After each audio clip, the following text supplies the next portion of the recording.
Oi gente, eu sou o Roberto, você está no canal do Rusgeek e bem-vindos a uma nova edição do Clássicos da Ficção Científica. O livro da vez vai ser Admirável Mundo Novo, de Aldous Huxley.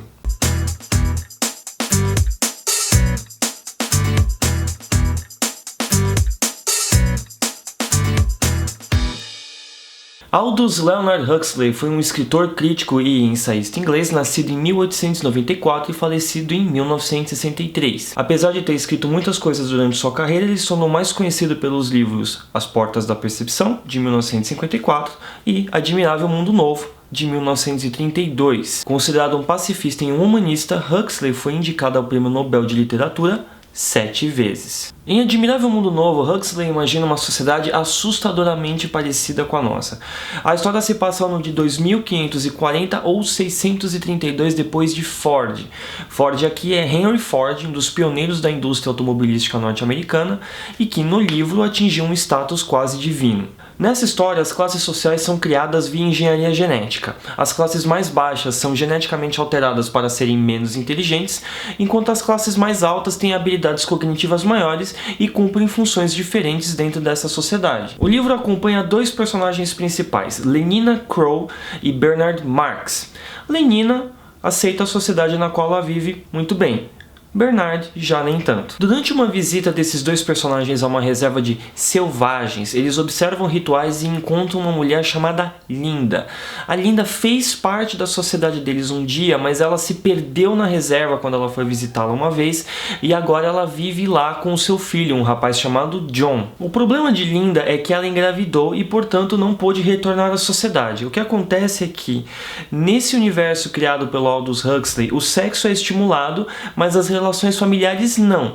Ser pai ou mãe de alguém é considerado uma coisa terrível e até obscena. Diante da possibilidade de um possível exílio por conta de várias coisas que ele fez e disse, Bernard vê a oportunidade de confrontar essa possibilidade.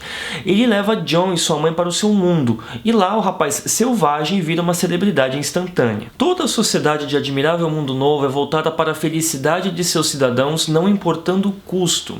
As pessoas são programadas para serem felizes desde que elas são bebês. Alto-falantes ficam repetindo palavras na cabeça das crianças enquanto elas dormem, e quando adultas elas usam de psicotrópicos para se livrarem de sentimentos de solidão e tristeza. O mundo também é construído em cima dos conceitos do Fordismo, ou seja, a fabricação em massa, a homogeneidade e o consumo de bens descartáveis. Quando se lê Admirável Mundo Novo, o leitor tem uma sensação de estranhamento com relação aos conceitos apresentados pelo autor, principalmente no começo, quando visitamos a linha de produção onde as pessoas nascem. Contudo, conforme o livro avança, o leitor vai percebendo que esses conceitos refletem de uma forma assustadora a realidade na qual nós vivemos hoje. Aqui no Rusgeek eu já falei de duas grandes distopias, Fahrenheit 451 de Ray Bradbury e 1984 de George Orwell, que aliás foi o último clássico da ficção científica. Para fechar a trinca, finalmente, Admirável Mundo Novo de Aldous Huxley. Essas três histórias foram escritas em períodos relativamente próximos e possuem pontos em comum. Cada história mostra uma sociedade em busca de um sonho utópico e que precisou se livrar de alguma coisa para alcançar esse sonho. Em Fahrenheit 451 foram os livros, em 1984 foi o sexo e as relações interpessoais. Em Admirável Mundo Novo, o casamento, a solidão e a tristeza foram abolidos em prol do sexo e da felicidade alcançada artificialmente. No vídeo passado eu expliquei que utopia é um ideal inalcançável de uma sociedade perfeita, sem fome, sem violência, ou seja, sem todas as características negativas que afligem todas as sociedades do mundo. E eu expliquei também que, conforme acreditam alguns pensadores, esses ideais utópicos são perseguidos hoje em dia, e isso pode ser visto, por exemplo, no extremismo religioso e nos governos autoritários. Então esses três autores, Ray Bradbury, George Orwell, Aldous Huxley, nos mostram como é fácil sermos enganados por governos autoritários com promessas de felicidade e sociedades perfeitas. Eles mostram como nossa sociedade, com o passar dos anos, se tornou cada vez mais preocupada em alcançar a felicidade, excluindo as coisas que a incomodam. Seja por meio do entretenimento descartável ou pelas drogas psicotrópicas, as pessoas só querem ser felizes, e isso as torna torna suscetíveis a manipulações. A edição que eu usei para este vídeo é de 2014 da Biblioteca Azul,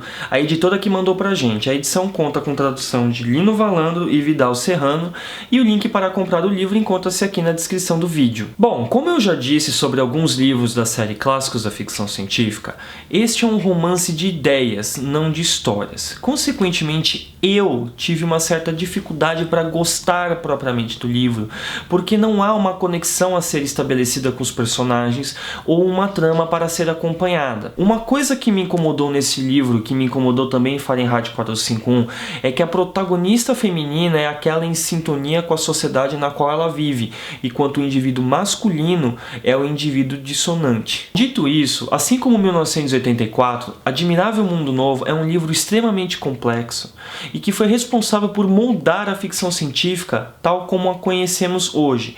É um marco seminal na literatura de distopia e um livro cujas ideias reverberam até hoje. Até porque, creio eu, a busca pela felicidade é uma coisa universal. Todos queremos ser felizes. No entanto, a coisa mais interessante que eu extraí desse livro e verdadeiramente inusitada é a seguinte: a tristeza, assim como a felicidade, é um direito a ser conquistado. E é isso, gente. Eu espero que vocês tenham gostado. Deixem seu joinha, se inscrevam no canal caso não sejam inscritos e comentem se vocês já leram o livro, o que vocês acharam. E fiquem de olho no próximo Clássicos da Ficção Científica. O livro da vez vai ser Laranja Mecânica, de Anthony Burgess. Até a próxima. Tchau, tchau.